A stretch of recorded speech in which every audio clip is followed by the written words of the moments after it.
This is CiclaValley. I'm standing here in front of the Magnolia southbound off-ramp of the 170 freeway, one of the last exits before you reach the Ventura and Hollywood freeway interchange. It may seem calm and collected right now, but if you come here on any weekday morning, all you see is chaos. Instead of seeing cars exit the freeway onto the streets, a lot of drivers choose to go back onto the on-ramp, trying to save a few seconds off their commute. This intersection's incongruent geometry also adds to the problems, as drivers think they have a lot more time than they actually have, causing a lot of them to want to run red lights. Now this intersection sees a high number of collisions, including 3 girls that were hit in 2014. What we're about to show you are 9 sequences of this intersection to show you what a ticking time bomb it actually is. What you're going to see here is a 10-minute video whittled down to under 4, where basically I cut out all the time the cars are waiting at a red light. The larger picture here is looking at the southbound off-ramp of the 170 freeway at Magnolia. In the lower left-hand corner you get a reverse angle from the off-ramp, where you can also see the traffic signals, which will show when cars run red lights. In the upper right-hand corner you see the number of traffic signal cycles, followed by the number of cars that cross directly, then the number of cars that run the red light. So, let's begin. The perfect example of a car that runs directly across is this white SUV Honda that goes directly across. That's 1.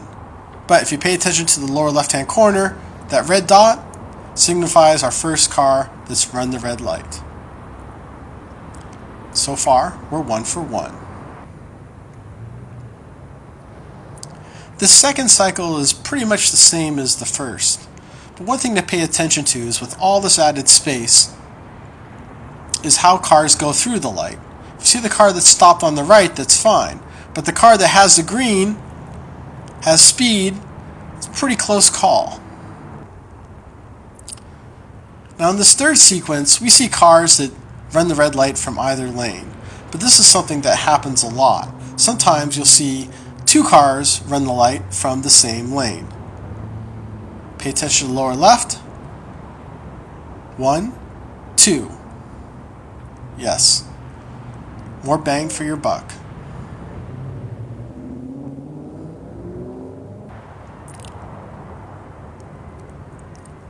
Now, because of all the cars that do come off the freeway, we get a lot of them that end up getting stuck in the intersection. Pay attention to this Honda. It's trying to make it across when there's not enough space.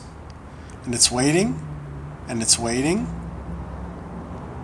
and the light is already changed, but it's stuck. Now you might be wondering, why isn't this car going? Well, because a pedestrian has a right of way.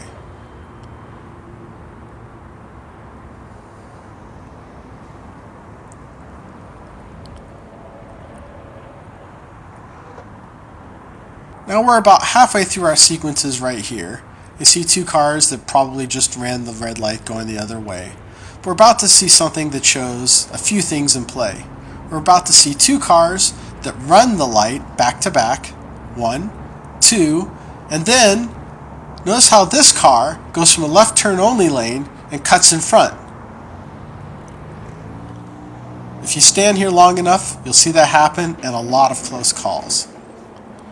Now here in the 6th sequence, yes, we see a car that runs a red light going the other way. Notice the pedestrian here, how much the pedestrian has to scan. Going forward, looking back. It's a very awkward place for someone to stand to feel safe.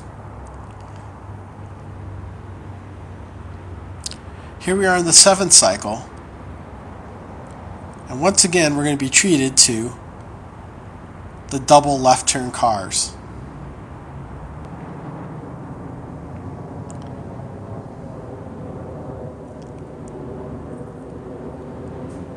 Sometimes we get longer lights. Typically they last around 12 seconds, but sometimes it can go up to 20 seconds for each traffic sequence. Now pay attention, as once again we get this Honda that cuts across from a left turn only lane. Yep, near miss. Those two cars probably ran the red light here in the lower left, but we'll give them the benefit of the doubt.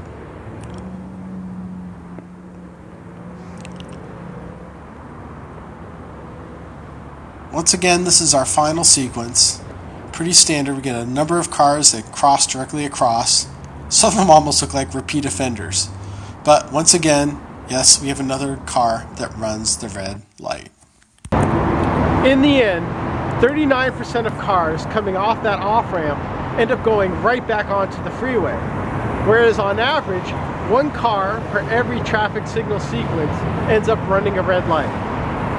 That's why you don't call them accidents. They're just collisions waiting to happen. I'm CiclaValley.